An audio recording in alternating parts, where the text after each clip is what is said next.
Lahat naman tayo may kanya-kanyang kakulangan sa ating pagkatao.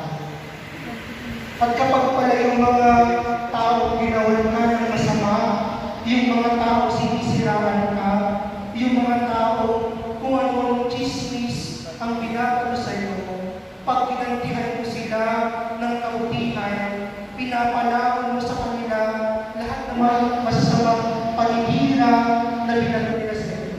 Pinapamukha mo sa kanila na nagkamali sila sa pag-uusga sa mundo.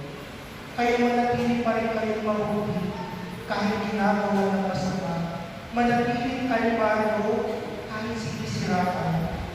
At kung may pagkakataon, nagantihan ng kabutihan ang mga yun, yung mga ginawang masama sa mundo, sila mismo yung mapapahinga sa sarili nila.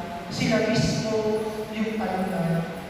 At mas masakit nyo na makita nila at maramdaman nila na sa kapila ng mga masamang ginawa nila sa iyo, hindi mo inayaang maging masama ang sarili mo dahil lamang mayroong mga tao makikinig ang iba.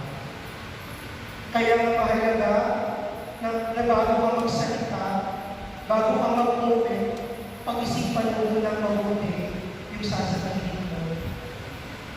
If you are not sure, it is better. Lahat naman tayo may kanya-kanyang kakulangan sa ating pagkatao. At kapag pala yung mga tao ginawan ka ng masama, yung mga tao sinisiraan ka, yung mga tao kung anong chismis ang binabalo sa iyo, pag ginantihan mo sila ng kabutihan, pinapalawan mo sa kanila lahat ng mga masasamang paninira na binalo nila sa iyo. Pinapamukha mo sa kanila na nagkamali sila sa pag-uusga sa mundo. Kaya manatili pa rin kayong mabuti kahit ginagawa ng masama. Manatiling kalmado kahit sinisiraan. At kung may pagkakataon, nagantihan ng kabutihan ang mga yun, yung mga ginawang masama sa mundo, sila mismo yung mapapahinga